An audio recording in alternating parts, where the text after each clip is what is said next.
siempre un momento especial acompañar estas ceremonias de ascensos, ceremonias donde el presidente de la República enaltece, acompaña y estimula la labor de quienes han tomado la valiente decisión de servir a Colombia. Esta promoción lleva el nombre de uno de los grandes de nuestra historia reciente, Carlos Holmes Trujillo García, un ser de bondad, un ser de abnegación, de patriotismo, un servidor público de todas las horas y un ministro de la Defensa Nacional cuya labor incansable estará siempre en nuestra memoria. Recordaremos de él todos los honores y responsabilidades que ocupó, pero sobre todo recordaremos siempre esos equilibrios de su personalidad, la bonomía y la resiedumbre, la bondad y la exigencia, el carácter y su talante cariñoso con el prójimo, su capacidad de trabajo, pero también el espíritu pleno de saber gozar la vida. Todas facetas de un ser humano que se despidió de este mundo terrenal cumpliendo el deber y quizás en el camino que él desde había años había emprendido para llegar al solio de Bolívar. Hoy, recordando su memoria y también recordando su paso por la Constituyente de 1991, quiero hacerle una reflexión a todos los subtenientes. La Constitución es la brújula de nuestra nación. La Constitución define nuestras aspiraciones, mantiene claridad sobre los derechos, le establece los límites a las instituciones, fija también el norte en los objetivos sociales. Pero es clara que nuestra Constitución mantiene también ese equilibrio al cual he hecho muchas veces mención en estas ceremonias y que está inscrito en nuestro escudo: libertad y orden.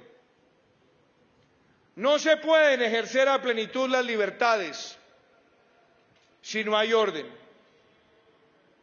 Y el único propósito del orden es garantizar el pleno ejercicio de las libertades. Por esa razón, quienes asumen el reto de servir a la patria como guardianes del orden, saben que nuestra Constitución lo que busca es que la vida, honra, bienes, derechos y libertades de todos los ciudadanos estén protegidos, titulados y tutelados en todos los rincones de Colombia. Es por eso que nuestra Carta Política también fija que la paz es un derecho de obligatorio cumplimiento, pero es asimismo un deber. La fuerza pública, las fuerzas militares están diseñadas para proteger al colombiano, para garantizar el orden público y su restablecimiento cuando se encuentre turbado. Y es en virtud de esa función primigenia que se protegen los derechos humanos, los derechos económicos, sociales, culturales de todos nuestros compatriotas. Hoy más que nunca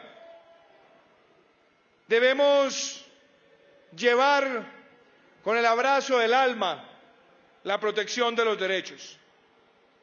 Pero qué importante que también se reclame de la sociedad los deberes humanos, porque los derechos del individuo terminan donde empiezan los derechos del prójimo. En la invocación y en la búsqueda de tutelar derechos, nadie puede pasar por encima de los derechos de los demás. Nadie puede arrebatarle a otro el derecho al trabajo, a la movilidad, a la salud, por supuesto a la vida. Los deberes humanos implican respetar la individualidad del otro. Los deberes humanos implican el rechazo total y absoluto de las vías de hecho, el rechazo total y absoluto de cualquier conducta y práctica que esté proscrita en nuestros códigos penales.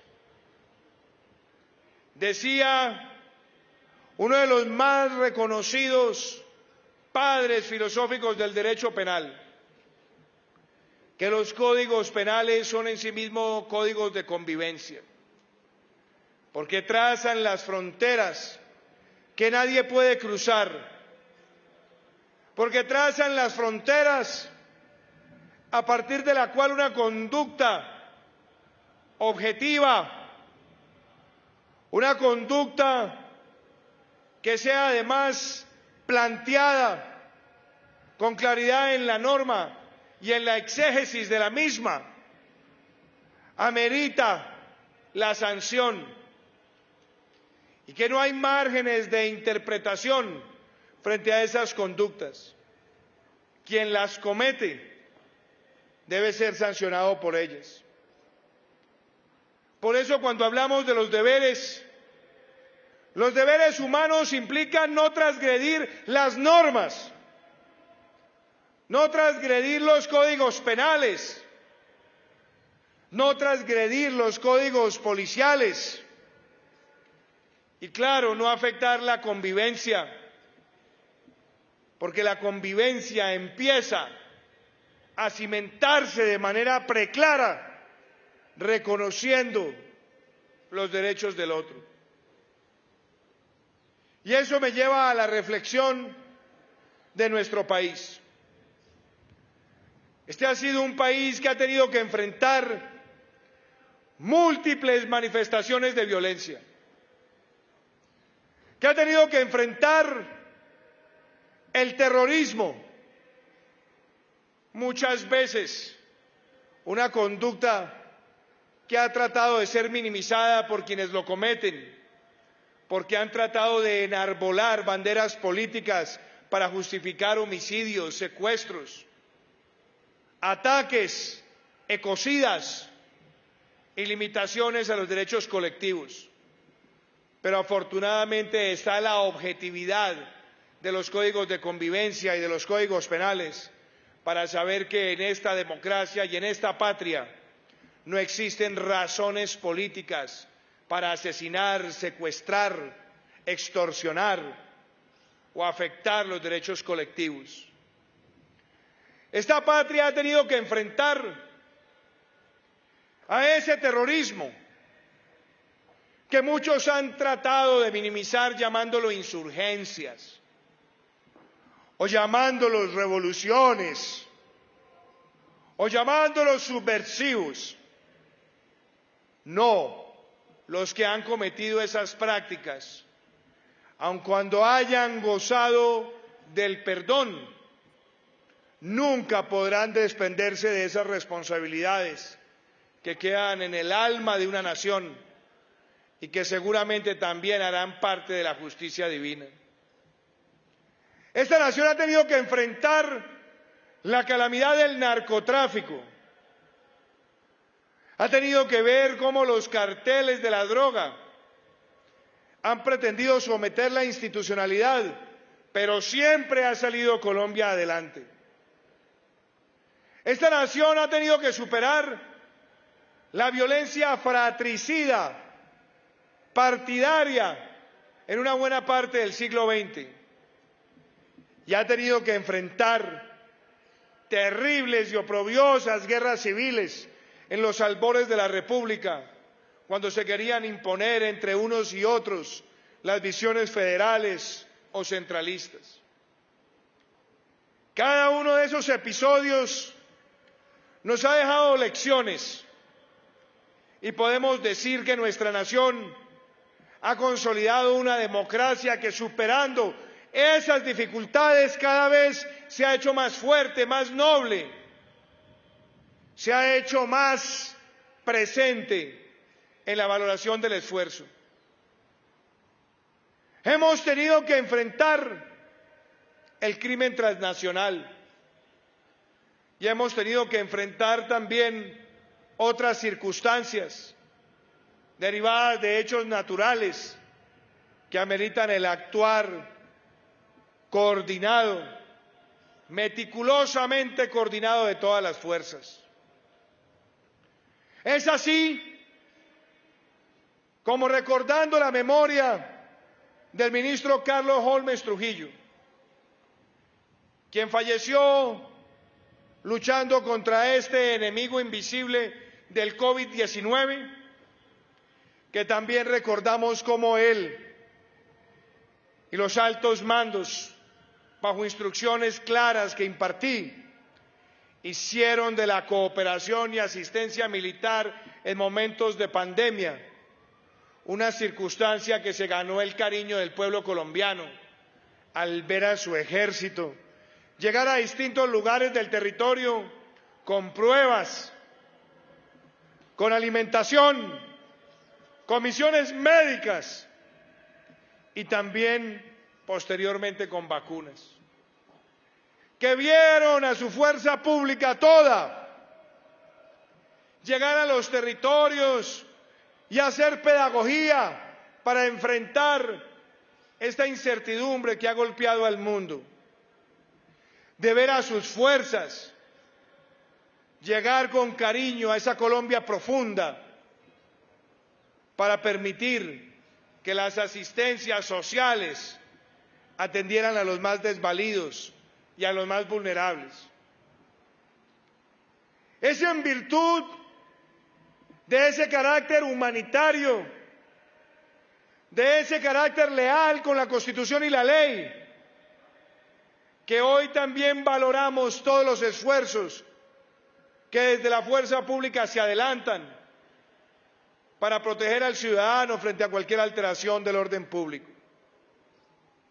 Nuestra nación y sus fuerzas militares saben que la democracia se hace más vigorosa cuando existe la libertad de expresión, la libertad de prensa, la libertad de asociación, que se hace fuerte cuando la expresión colectiva pacífica brilla para solicitar reclamaciones atendidas o sencillamente para buscar la cierre de brechas y de profundas desigualdades. Pacíficamente se fortalece la democracia. Y sabemos que cuando existen escenarios de vandalismo, de terrorismo urbano, y se atenta contra los derechos, existe una labor coordinada entre todas las fuerzas, coordinada en sus especialidades, en su proporcionalidad, en su capacidad de intervención, pero coordinada porque se unifica la responsabilidad de proteger a todos. Es en virtud de esa gran construcción de las fuerzas al servicio de la democracia y los derechos colectivos que la Constitución le otorga al presidente la responsabilidad de restablecer el orden público donde estuviera turbado. Y es por eso que hoy valoramos el esfuerzo proporcional, el esfuerzo meticuloso el esfuerzo insigne que se adelanta para que en nuestro país se recupere la movilidad, no se sienta desabastecimiento, se garantice el aparato productivo y se atienda el clamor de muchos que piden vacunas, oxígeno o que requieren ser trasladados a una mejor facilidad hospitalaria.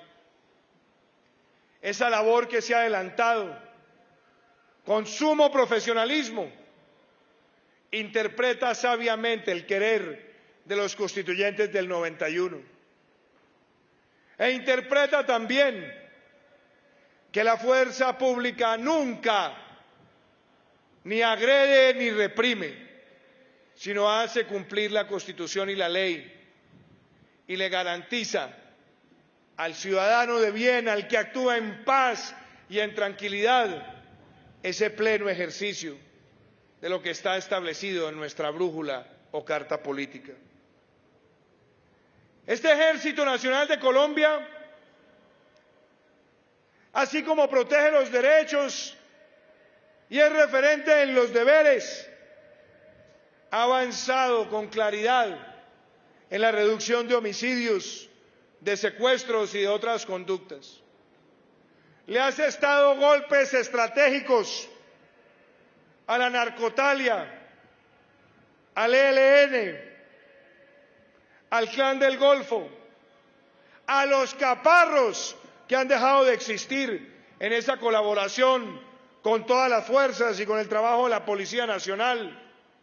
Ha enfrentado a los puntilleros, a la Oliver Sinisterra, a la Dagoberto Ramos. Ha enfrentado a aquellos que pretenden con el terrorismo afectar la infraestructura nacional. Es un ejército glorioso, bicentenario, libertador. Es un ejército que busca la excelencia en su actuar y que no siente temor de obrar porque su brújula es la carta política. Ese es el ejército, el que hoy en esta promoción enarbola el nombre de un gran constituyente y de un gran hombre público. Es el que en sus hombres y mujeres infunde el sentido del honor, que es siempre primero la patria, a la tentación personal, primero la patria, a la tentación material, que siempre se rechaza, primero la patria, frente a cualquier aspiración, y primero la patria, si hemos de entregar la vida por ella. Gracias a todos ustedes y a sus familias.